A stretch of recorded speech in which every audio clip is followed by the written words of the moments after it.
कैसे हैं सब लोग। इसके पहले हमने चैप्टर किया था, ठीक है, हिटलर ने किस तरह जेनोसाइड किया 6 मिलियन जूस का। तो अगर ये वीडियो स्टार्ट करने से पहले अगर आपने पहले वो वीडियो नहीं देखा है तो पहले वो वीडियो कंप्लीट कर दिए। क्यों? बिकॉज ये स्टोरी अभी हम जो करने जा रहे हैं, डायरी ऑफ एन फ्रैंक।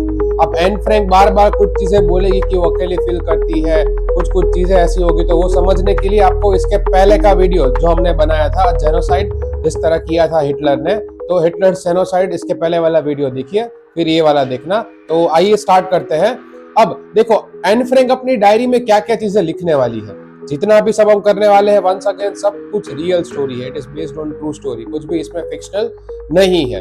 अब स्टार्टिंग में वो क्या बोलती है जब उसको डायरी लिखती है, तब अब उसके पास डायरी आई कैसे, एक फटाफट क्विक रिकैप। अब जब वो 13 इयर्स की थी, जब वो सीक्रेट एनेक्स मींस एक टाइप का जो बंकर था, जब वो उसमें रहने गए, उसके पहले 13th बर्थडे पे उसको एक डायरी प्रेजेंट की थी उसके पेरेंट्स ने, और डायरी का उसने नाम रखा था किटी।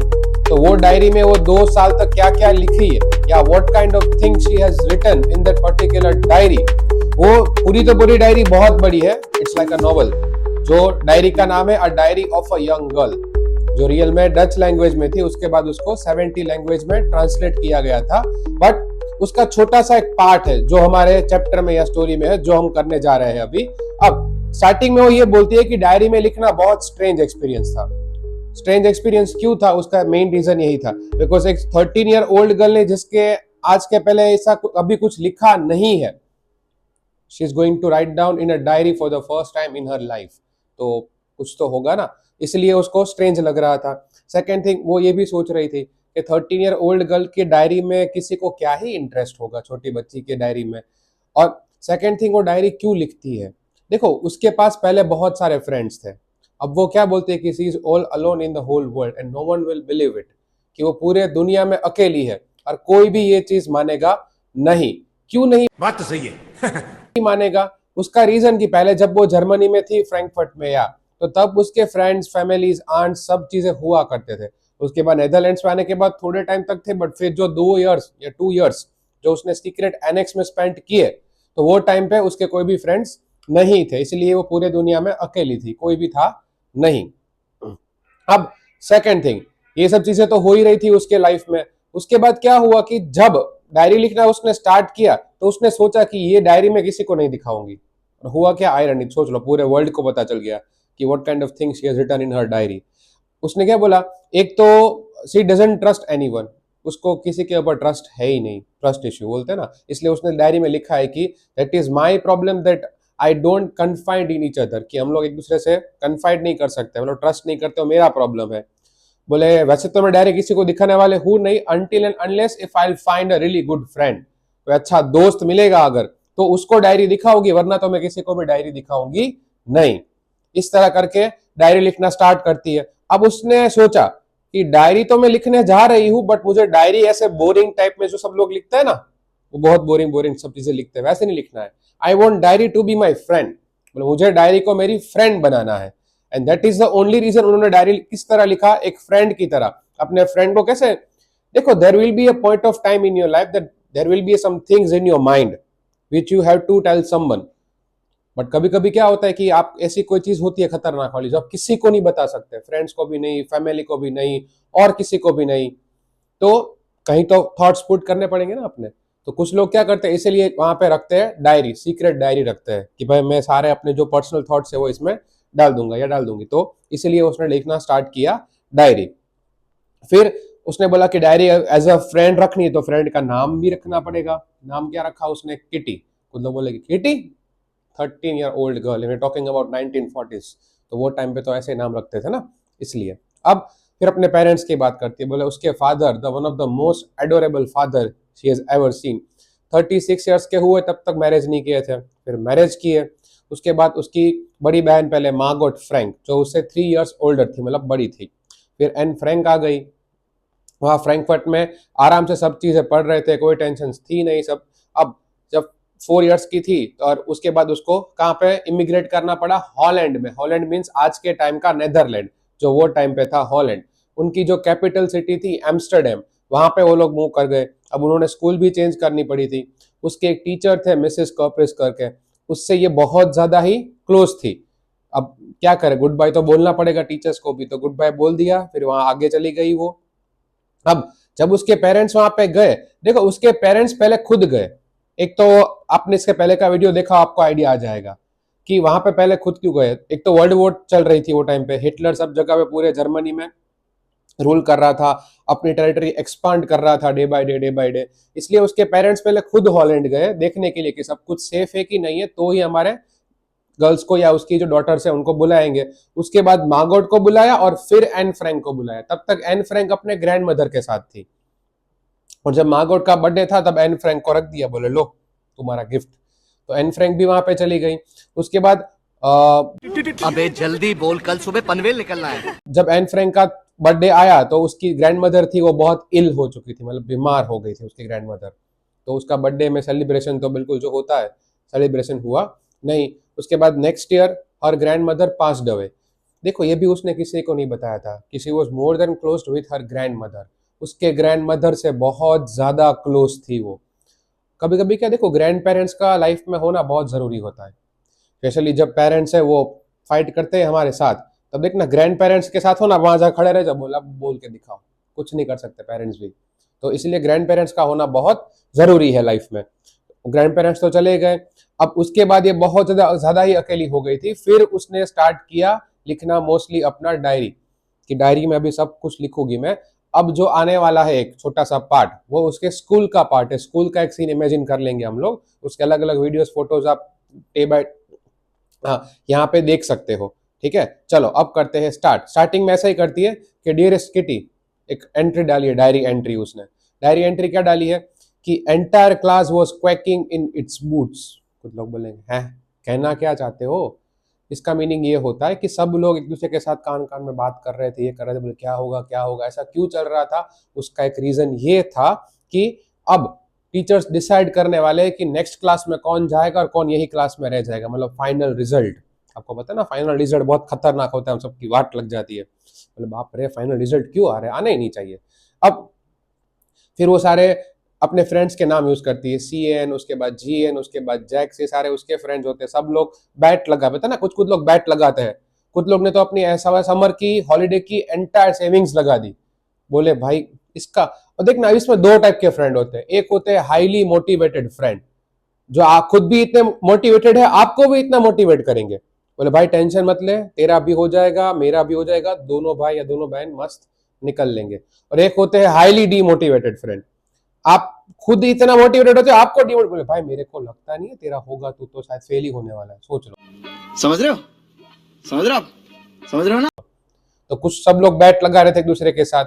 फिर एंड फ्रैंक ने क्या बोला कि अगर मेरी राय मानो, अगर मुझे पूछो मेरी एडवाइस, तो मैं तो चाहती हूँ कि 1/4 ऑफ द क्लास है वो इधर रहनी चाहिए, बोला आगे आना ही नहीं चाहिए लोग सब। बट एन फ्रैंक का तो कोई मानेंगे नहीं। फिर वो एन फ्रैंक एक चीज बोलती है कि teachers are the most unpredictable creature on planet earth. चुप, बिल्कुल चुप। हिम्मत कैसे हुई तेरी मुंह खोलने की? मतलब टीचर्स जो होते हैं वो सबसे अनप्रेडिक्टेबल क्रिएचर्स होते हैं। मेरी बात नहीं कर रहा हूँ, बट मोस्टली मैंने भी देखा ऐसा ही होता है। आप मॉर्निंग में मस्त गए होते हो एनर्जी के साथ, बोले आज मस्त कोई चैप्टर या स्टोरी पढ़ेंगे, आके बोल देंगे सरप्राइज टेस्ट, अब बोलोगे ये कहां से आ गया बे। इसीलिए अनप्रेडिक्टेबल क्रिएचर टीचर्स सारे के सारे। बात तो सही है। अब उसके बाद उनके यहाँ पे 9 टीचर्स थे, 7 मैन थे 2 वुमेन थे। बाकी सारे टीचर्स से अच्छी बनती थी उसको, और एक ही सब्जेक्ट में उसको प्रॉब्लम था। कौन सा होगा गैस करो, आई थिंक गैस कर लिया होगा आपने, मैथ्स। जो सेम प्रॉब्लम मुझे भी था, मुझे भी इतना नहीं आता, इसलिए तो I am not teaching maths और कभी करने भी नहीं वाला। तो मैथ्स में उसको बहुत प्रॉब्लम था, जिससे अब उसको लगा कि मैथ्स में देखे बाकी सब में तो हो जाएगा। अब सेकेंड थिंग, उसके एक टीचर थे मिस्टर कीजिंग करके। अब mister Keesing old foggy teacher थे, तो लोग बोलेंगे ओल्ड फॉगी मतलब ओल्ड फैशन टीचर। आपने दो टाइप के टीचर देखे होते हैं, एक एकदम यंग स्मार्ट डैशिंग, एकदम लगता है कि वाह मतलब हमारे जमाने के हैं, और एक होते हैं ना भिड़े के जमाने के 1980s 1990s वाले, उनकी थिंकिंग भी ऐसी होती है। तो एक वो मिस्टर कीजिंग थे, वो मैथ्स टीचर थे उनके। तो उससे एन फ्रैंक की बिल्कुल नहीं बनती थी। क्यों? एक तो वो ओल्ड फैशन थे, सेकंड थिंग एन फ्रैंक को बातें करने की बहुत गंदी आदत थी, चुप रहती नहीं थी, उसको बोलना पड़ता है बंद कर चुप रह जा। अब आगे उसके बाद स्टार्टिंग में बहुत सारी वार्निंग दी मिस्टर कीजिंग ने एन फ्रैंक को, बट एन फ्रैंक तो बोले मैं क्यों मानूं, फिर उसको एक ऐसे दिया लिखने के लिए, सोच लो है मैथ टीचर लेकिन ऐसे दिया लिखने के लिए, बोले तू ऐसे लिखेगी चैटर बॉक्स के ऊपर। अब चैटर बॉक्स में तो चैटर बॉक्स का मीनिंग जो बहुत चपड़ चपड़ करते हैं उसके ऊपर। अब एन फ्रैंक ने तभी तो कुछ बोला नहीं, डायरी में लिख दिया, बोले ये होमवर्क है आज का, डायरी बैग में घर चली गई। फिर सारा होमवर्क खत्म करने के बाद सोच रही है, बोले हाँ वो चैटर बॉक्स वाला लिखना तो पड़ेगा, बट बोले मैं ऐसे कुछ लिखना चाह रही हूँ कि मैं अपनी आर्ग्यूमेंट्स मैं कन्विंस कर सकूं मिस्टर कीजिंग को कि भाई how necessary it is to talk, कि बातें करना कितना जरूरी है, बहुत जरूरी है बातें करना ऐसे, but in a really good way, not in a bad way. अब वो कर दिया, ऐसे लिख दिया, उसके बाद वापस बात कर रही थी। अब मिस्टर कीजिंग बोले यार ये नहीं समझेगी, फिर उसको वापस एक ऐसे दिया, एन इनकॉरिजेबल चैटर बॉक्स, मतलब जिसका कोई क्योर ही नहीं है, जिसका कुछ नहीं हो सकता है, बोले ये बातें करना बंद नहीं करेगी। अब फिर देखो एन फ्रैंक भी अपने आप से बात कर रही है, डायरी में लिखा है उसने, बोले there is something which you can't do anything about inherited traits. इसका मीनिंग क्या होता है कि आपको इनहेरिटेंस में कुछ मिला है, उसका आप कुछ नहीं कर सकते। क्या बोल रही हो, because my mother talked as much as I did, मतलब एन फ्रैंक क्या बोल रही है कि मैं जितना बोलती हूँ उतना ही मेरी मदर बोलती है, तो बोले इनहेरिटेंस में आया है वो चीज, तो उसका तो हम कुछ नहीं कर सकते। अब सोच लो, just think about the Anne Frank's father, बेचारे क्या करते होंगे, बेटी भी इतना बोलती है, वाइफ भी इतना बोलती है, दोनों चपड़ चपड़ पूरा दिन देखना पड़ रहा है। अच्छा है मैं अंधा हूं। उसके बाद फिर बाकी सारी बातें करने के बाद एन फ्रैंक ने बातें करना स्टार्ट रखा। फिर अब मिस्टर कीजिंग का हो गया, बोला अब तो ये गई काम से, इतना ज्यादा बातें करती है। फिर उसने बोला Anne Frank for the punishment for talking in class now you have to write ऐसे a quack quack quack Mrs chatterbox. इतना बड़ा ये टॉपिक का नाम था जो ऐसे दिया ना, quack quack quack Mrs chatterbox, बोले इसके ऊपर ऐसे लिखो। अब इस बार तो एन फ्रैंक भी now she is more than exhausted, बोले यार बहुत हो गया, हाँ ये ऐसे का टॉपिक अब नहीं चलेगा, मतलब तो कुछ करना पड़ेगा मुझे भी। तब तो लिख लिया, गई वहां पे घर पे। अब उसकी एक फ्रेंड थी सैन करके, अब वो पोएट्री में बहुत अच्छी थी, होते ना कुछ लोग पोएट्री बहुत अच्छी लिखते हैं, तो पोएट्री में she was more than good. तो उसने बोला कि मेरी हेल्प कर, तो स्टांजा वाइज जो वर्सेस होते हैं ना, स्टांजा में अलग अलग टाइप के, उसने एक पोएम लिख के दी इसके ऊपर, quack quack quack mistress chatter box के ऊपर, ताकि पता चले कि मिस्टर कीजिंग वाज ट्राइंग कि he was making a joke on me, this time I will make sure that the joke was on him. इस बार मैं एक चीज करूंगी कि उसके ऊपर ही मजाक बन जाए, बोले हर बार मेरा मजाक उड़ाते हैं ना, देखते हैं इस बार। अब पूरी पोएम क्या है वो नहीं बताइए, बट उसकी एक समरी बताइए छोटी सी, सिर्फ 2 लाइन की, कि एक फादर स्वान थे और एक मदर डक थी, ठीक है। अब दोनों उनके 3 बेबी डकलिंग्स थे, क्या थे, 3 बेबी डकलिंग्स। अब वो 3 बेबी डकलिंग्स को फादर स्वान ने मार डाला।